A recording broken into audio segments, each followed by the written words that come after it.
Ahora sí, empezamos, chicos, con la... Sí, se está grabando. Empezamos con la clase. Voy a tratar de no expandirme tanto para no aburrirlos y también porque estoy un poquito mala. Así que téngame paciencia hoy día, por favor. Bueno, ya. Para la parte de núcleo celular, esta parte es la introducción de lo que vamos a ver en los siguientes dos temas, el tema 10 y el tema 11, que ya hablamos más del dogma de la biología, ¿verdad? La traducción, la transcripción, todo ese proceso. Y nos va a ayudar a entender cómo es que se producen todos estos procesos, ¿no? Y es la última parte celular de todo el curso, ¿no? El núcleo. Que, bueno, aquí está también. Puse una imagen. Ya. Entonces, hemos hablado de varias organelas, ¿verdad? Hemos hablado de las mitocondrias, la clase pasada. Hemos hablado también de cómo está organizada la célula, del citoesqueleto, de los lisosomas. Y ahora le toca su turno al núcleo. Entonces, vamos a empezar con la cara externa del núcleo. ¿Y qué tiene el núcleo? Alrededor el núcleo tiene el retículo endoplasmático rugoso, que es, que ya les dije, ¿no? Que tiene los ribosomas, que son estos puntitos rojos. Son los ribosomas, ¿verdad? Y estos son importantes para la síntesis de proteínas. Ahora, fuera del núcleo está la envoltura nuclear, ¿ok? Muy importante la envoltura nuclear, que es también llamada carioteca, ¿ok? Entonces, esta carioteca tiene pequeños canales que reciben el nombre de poros nucleares, como los pueden ver acá, poros nucleares. Y si un ribosoma, por ejemplo, quiere salir del núcleo, lo hace gracias a estos poros nucleares. Y si el ARN o ADN polimerasa, estas moléculas desean ingresar, lo hacen igual gracias al poro nuclear. Entonces, dentro del núcleo tenemos al famoso nucleoplasma, que es básicamente el citoplasma del núcleo, ¿no? Y como pueden observar, esta envoltura nuclear, ya ven, esta es la envoltura nuclear. ¿Y con quién es continua? Con la membrana del retículo endoplasmático rugoso. Esa es pregunta de examen, fija. ¿Ya? Y bueno, ¿qué más podemos observar? La cromatina, ¿verdad? Tenemos dos tipos, la heterocromatina y la eucromatina, que la vamos a ver en un ratito. Eucromatina. Y también el nucleolo, ¿no? Que es el núcleo del núcleo. Tiene bastantes cantidades de ARN y ADN. ¿Ok? Como para dar una breve introducción. Entonces, ¿cuál es la función principal del núcleo? Controlar la expresión genética y mediar en la replicación del ADN en el ciclo celular, que ya lo vamos a ver al final, cómo se produce todo este ciclo celular. Entonces, todo lo que tenga que ver con el ADN es en el núcleo y está en las células eucariotas solamente. En las células procariotas, el ADN está, como lo sabemos, disperso en el citoplasma, ¿no? ¿Y qué tiene el núcleo? Bueno, acá podemos ver que el núcleo tiene un nucleoplasma o jugo nuclear,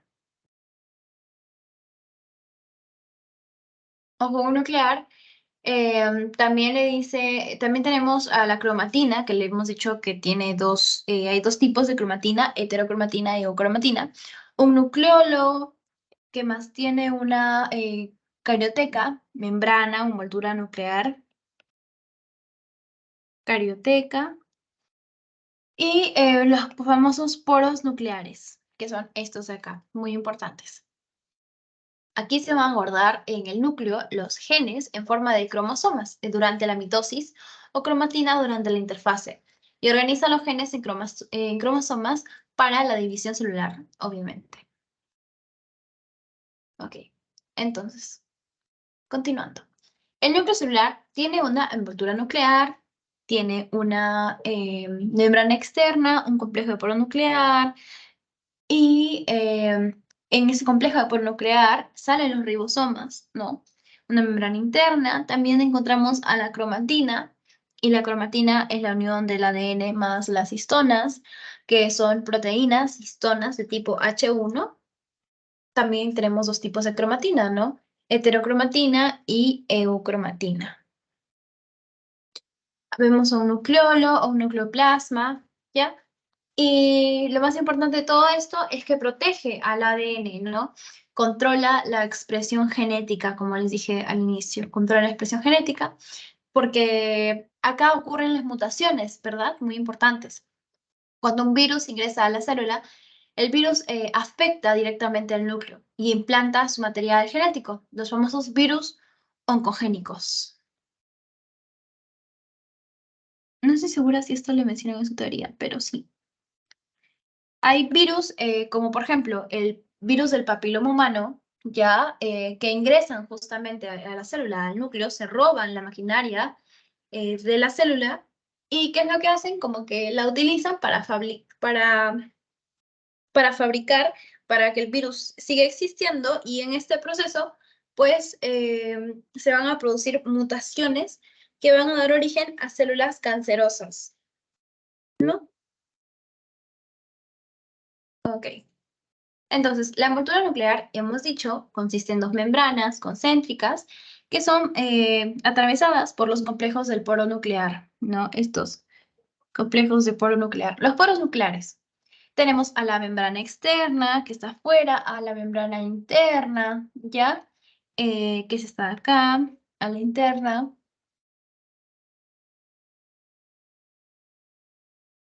Y la envoltura, en este caso, como podemos ver, es continua con la membrana del retículo endoplasmático rugoso, lo que les dije, pregunta de examen, interactúa con ribosomas que están involucrados en la síntesis de proteínas.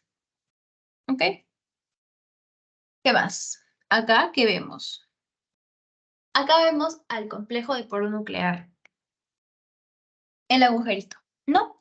¿Y qué vemos arriba? El retículo endoplasmático rugoso. El retículo endoplasmático rugoso.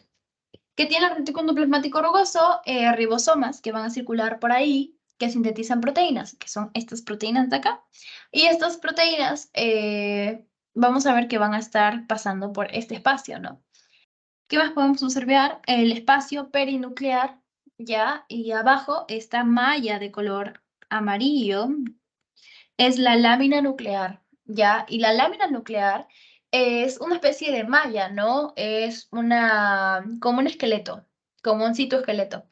Para que los poros nucleares se ubiquen bien, tienen que unirse a esta lámina nuclear, ¿ya? Si la lámina nuclear no existiera, el núcleo no funcionaría. ¿Y de qué está constituida esta lámina nuclear? La lámina nuclear está constituida por filamentos intermedios de tipo 5. Es el núcleo esqueleto celular. Posibilita la integridad mecánica y el posicionamiento de los complejos de poro nuclear.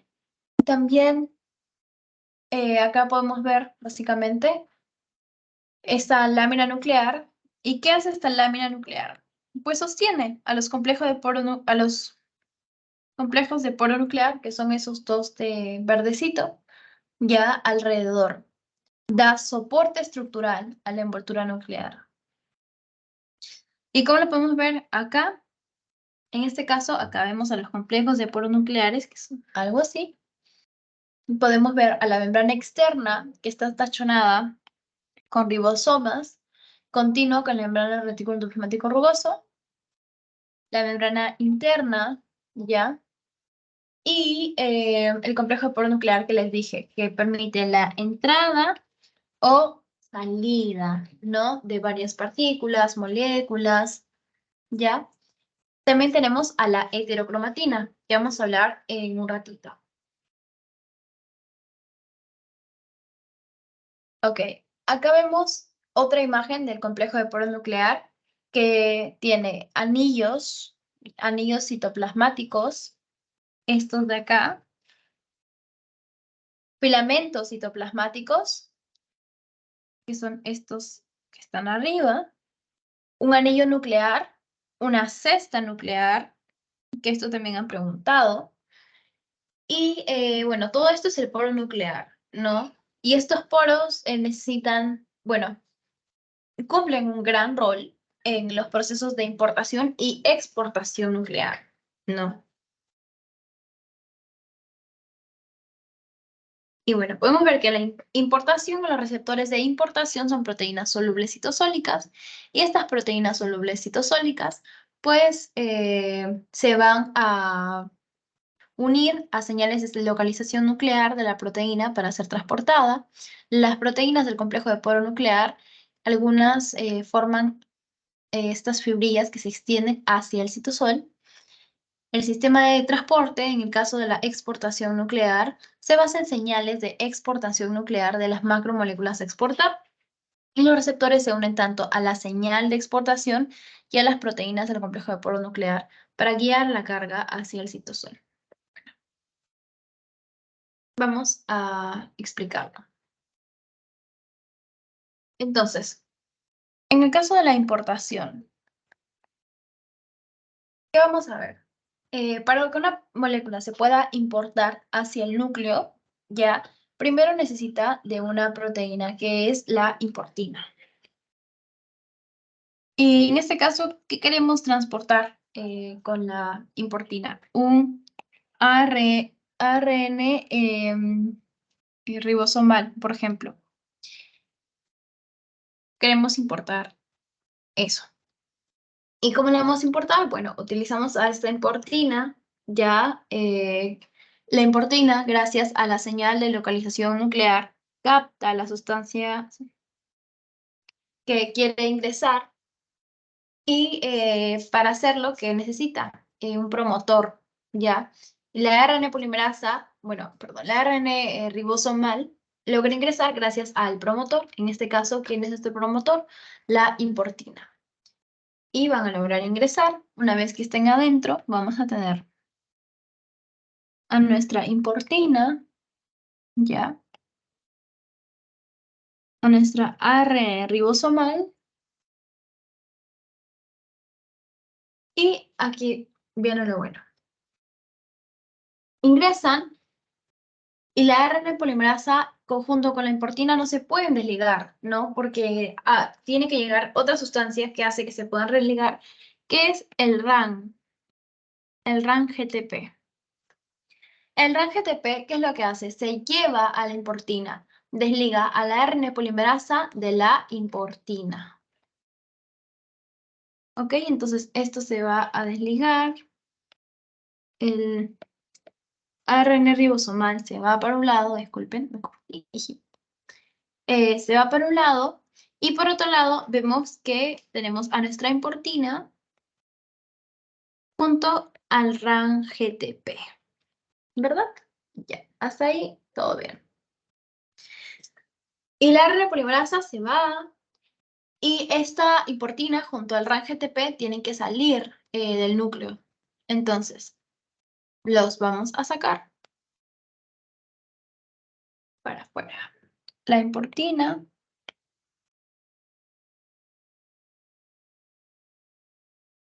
y RAN GTP. Ahora, ¿qué pasa acá? Va a pasar un proceso de hidrolización. O sea, para que el RAN GTP pueda desligarse de la importina, se tiene que despedir. Entonces, ¿qué va a pasar? El RAN GTP se hidroliza y se convierte a RAN GDP. ¿Ok? O sea, RAN guanosin difosfato. Se hidroliza, o sea, pierde un grupo fosfato, ¿ya? Se pierden los grupos fosfato y en este caso nuestra importina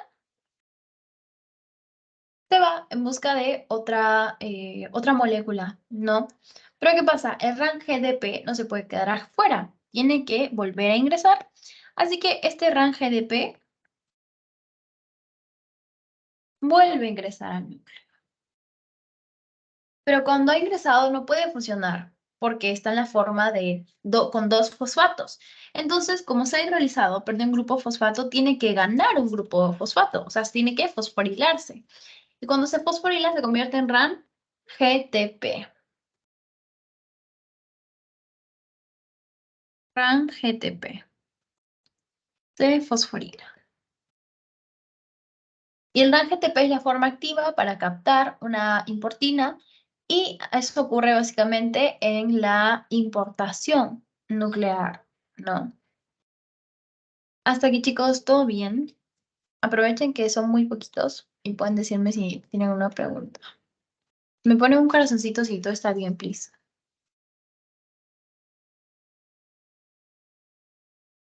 Algo que quieran que repita, se ponen una carita sorprendida.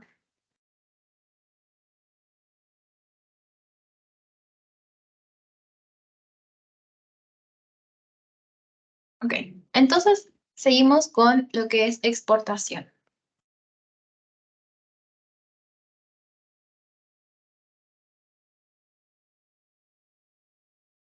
Exportación. Entonces, cuando hablamos de exportación, sacar, ¿no? En la importación nosotros necesitamos a la importina, pero si hablamos de exportación, necesitamos a la exportina, ¿verdad? La exportina va a estar acá, adentro. Y va a sacar moléculas al exterior. ¿Junto a quién? Junto a su fiel amigo, el RAN GTP. El RAN GTP o el RAN activo. Y se une una partícula que quiera salir, por ejemplo, podemos decir que un ribosoma, ay no, un ribosoma 60S, ¿ok? Quiere salir. Y para salir, pues necesita una secuencia de exportación, así se llama, secuencia de exportación. Y tienen que salir juntitos, ¿no? Y tenemos a nuestra exportina, al costado de la exportina, al RAN GTP,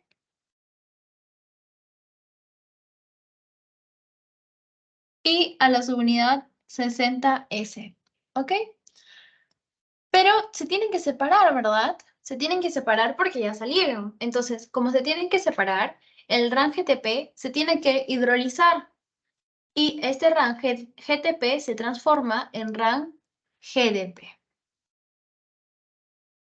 Ay, no, me equivoqué de color. No sé si soy yo, pero no me deja borrar.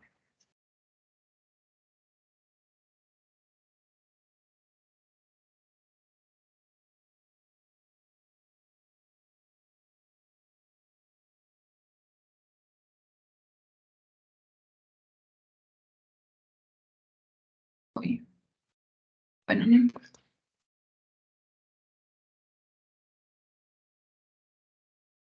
Ay, bueno. Entonces, este RAN se hidroliza, o sea, pierde un grupo fosfato y se convierte a RAN GDP. Y cuando el RAN GTP se transforma pues, en RAN GTP, la exportina se libera, se queda en el citoplasma y la subunidad pues sale a buscar al ribosoma, ¿no? Se va. Esta exportina se libera y este ribosoma se va. Entonces nos enfocamos en el RAN, ¿verdad? El RAN GDP tiene que volver a ingresar. Tiene que volver a ingresar. Y esta es la única forma para que pueda ingresar al núcleo. Pero no se puede quedar así, tiene que fosforilarse, ¿no? Y transformarse, en este caso, a RAN GTP. ¿Ok? La forma activa. Y la exportina, por su lado, pues solita va a ingresar. Y esa es la exportación nuclear. Es fácil, sencillo, no hay nada del otro mundo.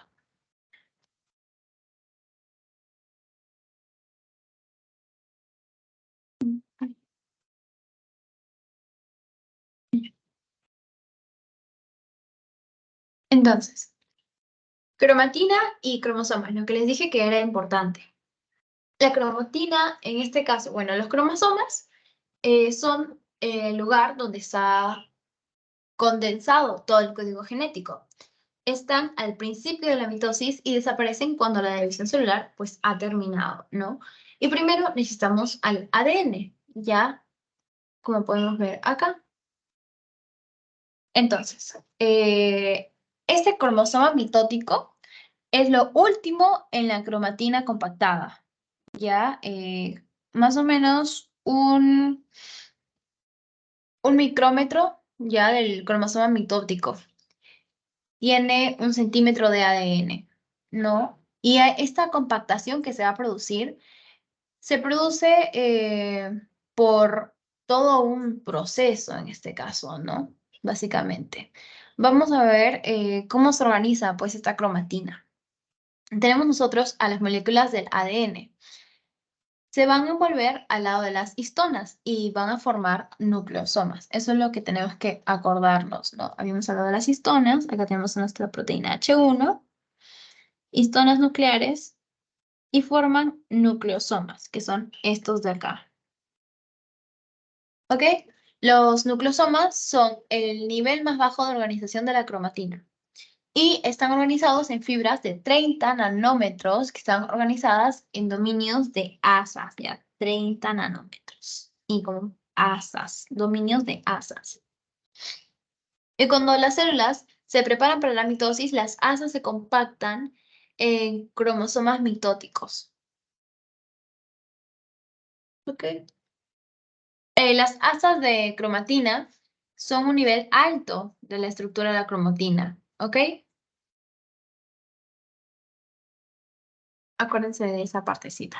Entonces vamos viendo que tenemos del ADN, tenemos a las histonas, luego al nucleosoma, luego a los dominios de asa y luego al cromosoma, ¿ok? Ya, seguimos. Entonces, la cromatina. La cromatina, había mucho que se divide heterocromatina o cromatina, ¿ya? El ácido desoxirribonucleico o ADN y las proteínas forman esta cromatina. Y la unidad básica de la cromatina es el nucleosoma. El nucleosoma son estos de acá. Y las principales proteínas de la cromatina son las histonas, que les dije histonas tipo H1. Son proteínas con alta proporción de aminoácidos, sobre todo arginina y lisina.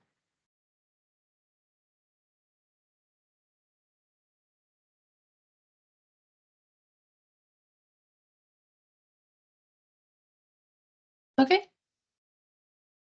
Bueno, entonces, como les dije, tenemos tipos de cromatina ya muy importante. Tenemos a la heterocromatina y a la eucromatina. Entonces, ¿qué podemos ver aquí? La heterocromatina está alrededor del núcleo.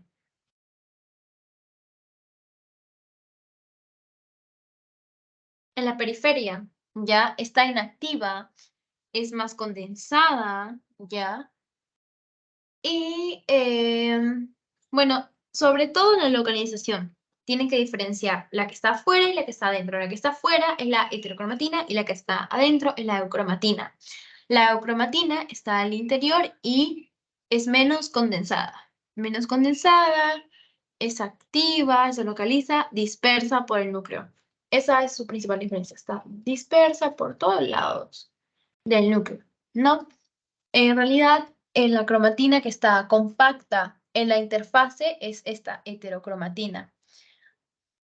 Y la eucromatina es el estado activo disperso.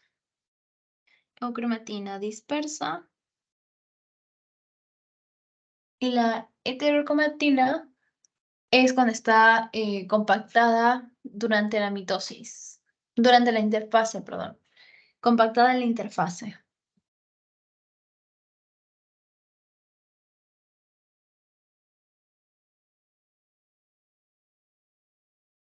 Ahora, ¿qué más podemos ver? La heterocromatina se divide en dos clases. Ya está la heterocromatina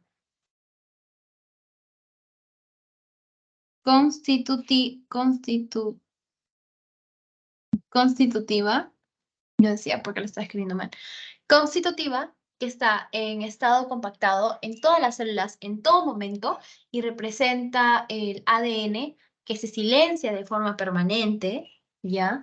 En las células de los mamíferos, por ejemplo, la mayor parte de la heterocromatina constitutiva está en las regiones que blanquean los telómeros y el centrómero de cada centrosoma, de cada cromosoma y en algunos otros sitios, como por ejemplo el brazo distal del cromosoma Y en los mamíferos machos. Y el ADN que está en la heterocromatina constitutiva es básicamente compuesto por secuencias repetidas, ¿no? Y tiene relativamente pocos genes, ¿no? Cuando los genes son activos, se mueven en una posición que esté adyacente a las regiones por la transposición o translocación y se tienden a silenciar transcripcionalmente, que es el efecto de posición. Así se conoce a todo este proceso, ¿no? que se lleva a cabo. Tiene componentes que afectan a varios genes y la propagación de heterocromatina a lo largo del cromosoma está bloqueada por secuencias de barrera especializadas o elementos límites del genoma. ¿Y para qué sirve la heterocromatina constitutiva? Para inhibir la recombinación genética entre secuencias repetitivas y homólogas. Puede conducir a duplicaciones y eliminaciones del ADN. ¿Qué más? El otro tipo que les dije de heterocromatina, bueno, que les mencioné que había otro tipo de heterocromatina es la facultativa. ¿Y qué es la heterocromatina facultativa? La heterocromatina facultativa es la cromatina que se ha inactivado básicamente en ciertas etapas de la vida en un organismo, ¿no? O en ciertos tipos de células diferenciadas. Por ejemplo, cuando comparamos los cromosomas sexuales de las células de un mamífero hembra con los de un mamífero macho, ¿no? Y acá lo podemos ver claramente, como les había dicho. Las células de los machos tienen un cromosoma Y diminuto y un cromosoma X mucho más grande, ¿no? XY. Y los cromosomas X y Y tienen pocos genes en común. Los machos tienen una copia única de la mayoría de los genes que se transportan en los cromosomas sexuales.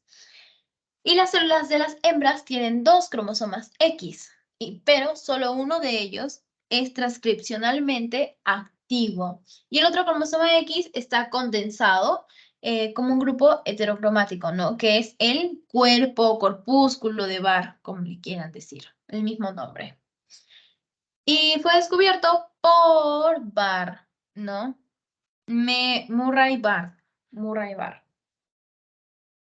Y esta formación de un cuerpo de Barr, esto hace que las células de ambos sexos, tanto femenino como masculino, tengan el mismo número de cromosomas X activos y sinteticen cantidades equivalentes de los productos codificados por genes vinculados a X. ¿Ok? Por ejemplo, ¿qué les podría decir? Por ejemplo, para acá, en el caso del corpúsculo de Barr, la inactivación aleatoria ya de cualquiera de los cromosomas X en las células durante el desarrollo embrionario crea una especie de mosaico de parches de tejido. Y básicamente, ¿de qué se encarga? De los patrones de color en unos gatos que se llaman cálicos. ¿Ok? Ya. Hasta ahí todo bien, creo. Sí, yo creo que sí. Bueno, entonces estamos hablando de los cromosomas. Y acá podemos ver básicamente todas las partes de los cromosomas, ¿no? Podemos ver, por ejemplo, las cromátidas, ¿ya? También vemos a los tenómeros, que son estos de acá, al brazo corto, brazo largo. Y estos cromosomas también se les puede poner bandas, ¿no? Se hacen algunas técnicas para ver las bandas que contienen estos cromosomas. Un dato muy, muy, muy importante.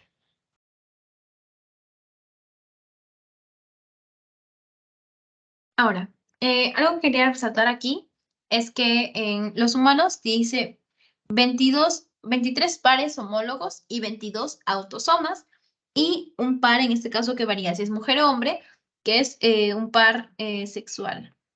Autosómicas o somáticas, ¿ya? Hay 22 pares que son autosomas, somáticos, y el último par es el par sexual, como le dicen, ¿no? Porque determina el sexo del bebé.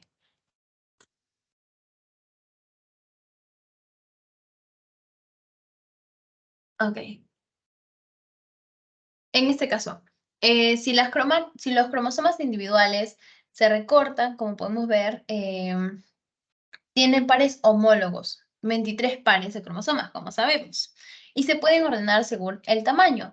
Y ordenarlos según estos cromosomas por el tamaño es el cariotipo. ¿Y dónde lo vemos? En este caso, en cromosomas que estén mitóticos, cromosomas que estén en metafase. ¿Ok? Y bueno, ¿qué más? ¿Qué más? Los telómeros también son importantes, los telómeros. En este caso, los telómeros, pues, a diferencia de los cromosomas procariotas, que tienen una molécula circular de ADN, cada cromosoma que sea de una célula eucariota tiene una sola molécula de ADN continua. Y las puntas de cada molécula de ADN están compuestas por un tramo, y este tramo que tiene secuencias repetidas, ¿no? Proteínas especializadas que forman este casquete, que es este telómero, como les dije, ¿no? Este telómero. Y al centro, pues podemos ver el centrómero, ya las bandas, como les dije, y bueno, todo eso. El centrómero también es muy, muy importante, porque cada cromosoma tiene un sitio en el que las superficies del ARN estén indentadas, ¿ya? Y el sitio de la constricción marca el centrómero del cromosoma. En nosotros, en los seres humanos evolucionados, ya podemos ver que el centrómero tiene una secuencia de ADN de 171 pares. Y estos pares son pares de base repetidos en tándem, ¿no?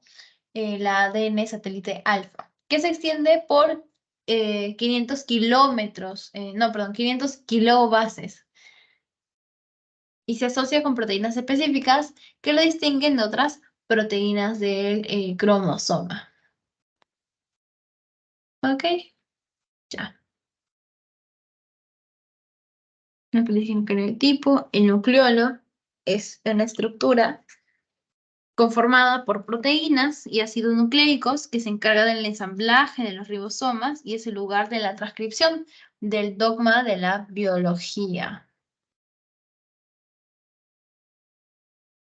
Hasta aquí, chicos, esta partecita todo bien para explicar el ciclo nuclear, el ciclo celular, perdón.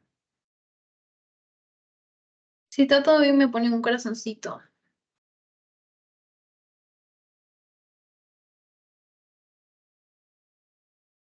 Ok, entonces, esa es una pregunta del examen pasado. En relación a la envoltura nuclear, ¿cuál sería la respuesta correcta, chicos, según ustedes? A, la membrana nuclear externa se relaciona con el nucleoplasma.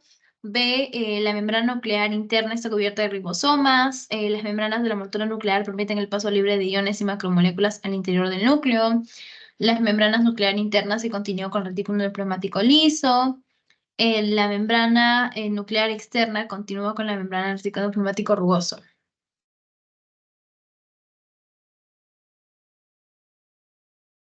Una respuesta, solo una.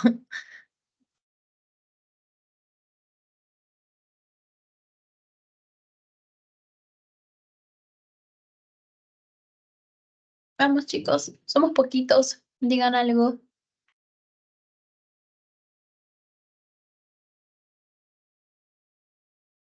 Bueno, sí, estaba bien la E.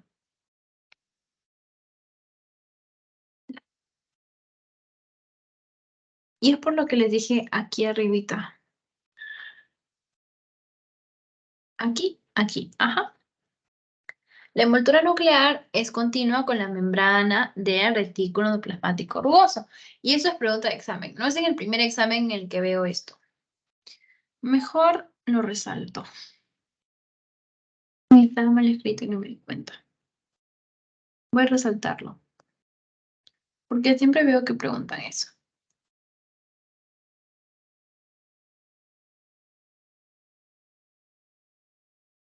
Ok, entonces vamos a pasar a explicar sobre todo lo que es el ciclo celular. Que hemos hablado un poquito de eso, pero vamos a ahondar un poquito más. El ciclo celular es un proceso, ¿no? Y en este proceso las células nuevas surgen de células vivas. Es la división celular. Por ejemplo, para todos los organismos multicelulares, nosotros los seres humanos, ¿qué vamos a ver? Podemos producir, bueno, tenemos una compleja organización celular, ¿no? Y la división celular no se detiene con la formación de un organismo que ya esté maduro, sino que esta división celular continúa, ¿no? En varios tejidos durante la vida. Y esto lo podemos ver, por ejemplo, en la piel. Ya en la piel es un tejido lábil, un tejido que está en constante división celular, por ejemplo. Hay tejidos que son menos susceptibles a esto, como el cerebro y el corazón. Son tejidos que no tienen esta capacidad de dividirse, ¿no? Y hay tejidos que sí tienen esta capacidad de regeneración. Por ejemplo, el hígado. Ustedes saben que, si, por ejemplo, Dios no quiera, pero tienen cirrosis o una enfermedad en el hígado, pues si les quitan una parte del hígado, esta parte puede regenerarse. Entonces, hay muchas células que están, por ejemplo, en la médula de los huesos o revestiendo el tracto intestinal, que también se pueden dividir. Y eso lo están haciendo, ¿no? Que en este momento, mientras yo estoy hablando, ustedes me están escuchando, se están dividiendo, ¿no? Hay mucha producción de células y esta producción de células es necesaria para que podamos reemplazar las células que ya han envejecido o que ya han muerto. Hay células de la piel que se mueren a cada rato. Y ocurre todo el proceso de división celular en todos los organismos.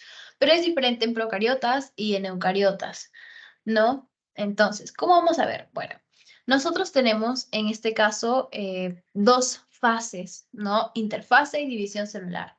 La división celular es la mitosis. La mitosis, ¿qué hace? Conduce a la producción de células que son idénticas a las de la antecesora. Y la meiosis conduce a la producción de células que tienen la mitad del contenido genético de la célula madre. Esa es la diferencia entre mitosis y aquí arribita, meiosis. Meiosis. Meiosis, acuérdense, la mitad, ¿no? La mitad del contenido genético de la célula madre. La mitad de los genes. Así voy a ponerlo. Y la mitosis es la base para producir nuevas células. La meiosis es la base para producir nuevos organismos que se reproduzcan sexualmente. ¿Ok? Entonces, y todos estos, bueno, estos dos tipos de división celular forman eslabones, ¿no? De la cadena entre padres y descendientes. Ahora, este ciclo celular tiene fases, lógicamente. Tiene que tener fases.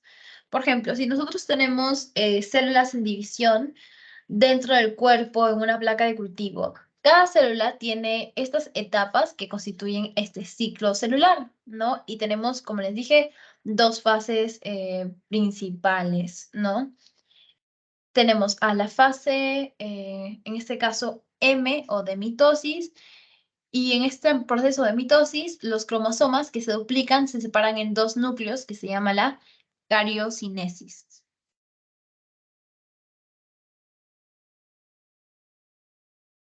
Cariocinesis, ¿no?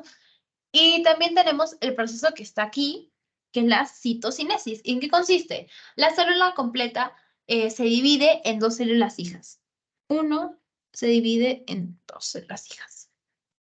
Luego tenemos, como les dije, la interfase. La interfase es el periodo entre las divisiones celulares. La célula crece y se involucra en actividades metabólicas. Y la fase de mitosis dura más o menos una hora, ¿no? Y la interfase en nosotros, en los mamíferos, puede durar días, semanas, ya, y esto depende del tipo de célula. Varía bastante en realidad. La fase M de mitosis, es el periodo en el que el contenido de una célula se divide. Eh, Se va a producir preparaciones para una próxima mitosis durante la interfase, ¿no? La replicación del ADN de la célula, por ejemplo, ¿no? ¿Qué más podemos ver? hay un tiempo definido entre el final de la síntesis del ADN y el comienzo de la fase M, que es el periodo G2, el segundo gap, ¿no? Es un tiempo entre el final de la síntesis de ADN y el comienzo de la fase M. Es un periodo muy importante. Y este proceso, la fase G2, en realidad, va a acabar cuando comienza la cariocinesis, que es lo que les había dicho, que es un proceso que se da en la fase M. Este proceso bueno, es parte de la interfase y acaba cuando se produce la cariocinesis, porque la cariocinesis es parte de la fase M o de mitosis. ¿Ok? ¿Qué más? Y el tiempo que transcurre entre el inicio del periodo de marcado y la aparición de células con figuras mitóticas es todo lo que va a durar este proceso. ¿Ok? Y la replicación del ADN se da en el periodo que es la fase S, síntesis del ADN. Cromosomas se replican. Replicación del ADN, ¿no? Es el periodo en que la célula sintetiza las histonas adicionales y estas histonas se van a necesitar, ¿no? Cuando la célula duplique el número de nucleosomas en sus cromosomas. Y la longitud de la fase S se puede determinar también, ¿ah? Ojito, se puede determinar. Y esto va a variar, como les dije, ahí va a variar. También tenemos cuando inicia el ciclo la fase G1, que es la fase de crecimiento general, ¿no? La fase G0. Y esto varía, por ejemplo, como les dije, las neuronas, en este caso, las células musculares, los glóbulos rojos, las células musculares cardíacas sobre todo, ¿no? Los glóbulos rojos, los eritrocitos, como son muy especializadas, carecen de esta capacidad para dividirse. Y hay células que no se dividen, pero que pueden inducir a la síntesis de ADN y pueden empezar a dividirse cuando tienen el estímulo, como las células hepáticas, que es lo que les dije. Pero hay células que siempre se están dividiendo, las células madre, no hematopoyéticas, que producen glóbulos rojos y blancos. También tenemos las células de la piel, como les dije, la epidermis, ¿no?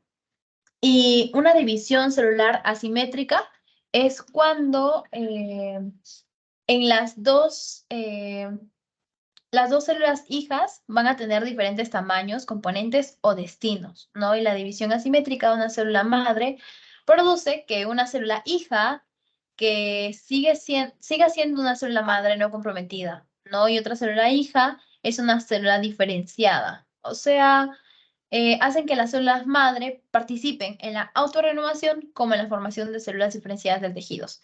Que esto no es tan bueno que digamos. Y todo este ciclo pues va a variar, ¿no? Esto puede ser más largo o más corto. Y este ciclo celular se regula, ojito, también se regula. Tiene una regulación en realidad. Algo que es importante en este caso es el P53. Y esto también es una pregunta de examen que siempre veo que les hacen sobre el P53, sobre todo en este tema. Tienen que acordarse. Y les preguntan cuál es la importancia. Y es que este P53 regula la expresión genética de varios genes que pueden afectar el ciclo celular. Es por eso que es muy importante. Y algo más que siempre les preguntan. mm, es sobre la envoltura nuclear, ¿no? La envoltura nuclear, la cromatina, eso tienen que acordarse. Y el punto de control, en este caso, como les dije, en la fase G1, que es la fase de crecimiento general, hay un punto de control en G1. Y este punto de control es el primer punto que puede tener la progresión de la célula a través del ciclo celular. ¿Ok? Eso también. Siempre les preguntan eso. Bueno, al menos cuando he visto exámenes pasados, es lo que más veo. ¿Ok? Y acá creo que puse una pregunta de eso, sí, aquí. En relación a la fase G2 del ciclo celular, marque la respuesta correcta. ¿Cuál creen que sería? Comienza cuando comienza la interfase, acaba cuando comienza la cariocinesis, comienza cuando acaba la cariocinesis, acaba cuando comienza la duplicación del ADN, empieza cuando termina la citocinesis. ¿Cuál creen que es ustedes?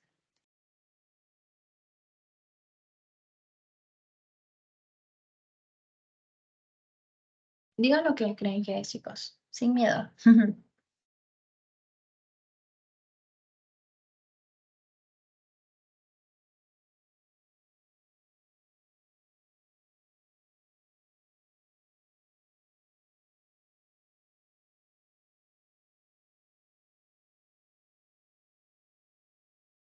Chicos, ¿están ahí? Jiji. A ver, la D. Sí, esa es la respuesta correcta. Acaba cuando comienza. No, me confundí. Eh, ya vamos a explicarlo. Eso no es. Pensé que habías dicho la E, sorry. Acaba cuando comienza la cariocinesis, la C, perdón.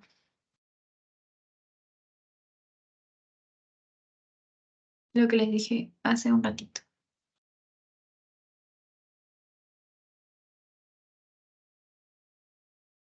En realidad, toda esta fase en la interfase.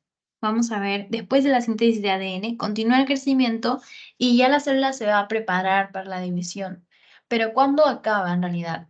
Acaba cuando ya se produce lo que les dije, la cariocinesis, no que vamos a ver que es parte de la fase M o de la mitosis. Es una fase importante, no es en este caso, esta fase G2 es el tiempo entre el final de la síntesis del ADN y el comienzo de la fase M. Es el tiempo entre el inicio del periodo de, ajá, entre el inicio del periodo de marcado y la aparición de células que ya tienen figuras mitóticas. Básicamente, la fase M tiene, claro, la mitosis y la citocinesis. Y la citocinesis es cuando la célula se divide en dos células hijas.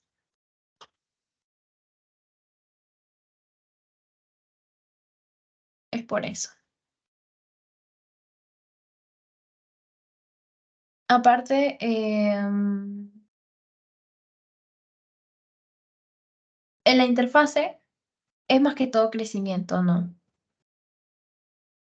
Y bueno, eso sería todo. ¿Tienen alguna pregunta, chicos? ¿Algo que quieran que repita? ¿Algo que no hayan entendido? Me ponen una carita sorprendido o si quieren, o si todo está bien, me ponen un corazoncito, please.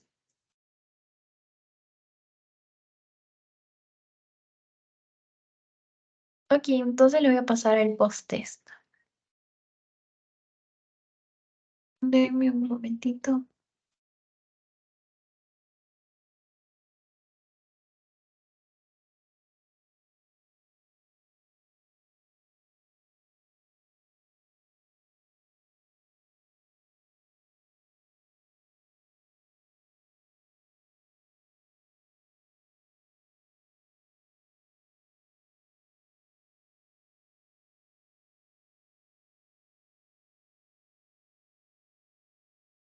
Ok, ya les pasé el post-test. Voy a dejar de grabar entonces.